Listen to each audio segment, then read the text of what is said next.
ప్రార్థన యందు పట్టుదల కలిగి ఉండుడి. ఇది ఎంత మాత్రము కూడా మనకు లేదు.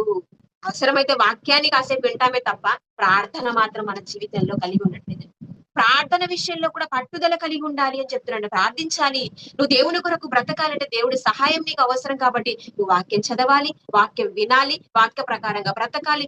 దాంతో పాటు ప్రార్థన జీవితాన్ని కూడా మనం కలిగి ఉండాలి. దేవుని సన్నిధిలో అడగాలి.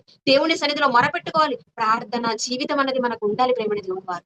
ఎఫెసీయులకు రాసిన పత్రిక 6వ అధ్యాయము 18-20 వచనాలు చదువు.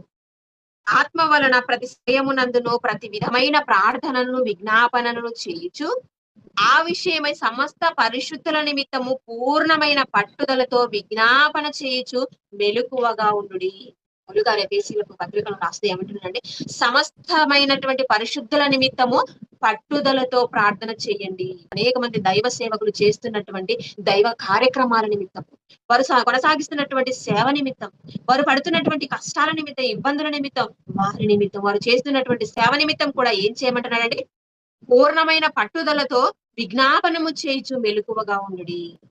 మనం ప్రార్థనలో మనం ఎప్పుడు చూసినా మన కుటుంబం నిమిత్తమే కాదండి, పరిశుద్ధుల సమస్త పరిశుద్ధుల నిమిత్తము కూడా పట్టుదల కలిగి ప్రార్థన చేయాలి.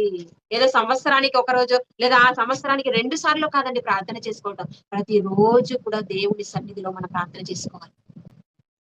దేవుని సన్నిధిలో మనం మొరపెట్టుకోవాలి. అది దేని నిమిత్తము?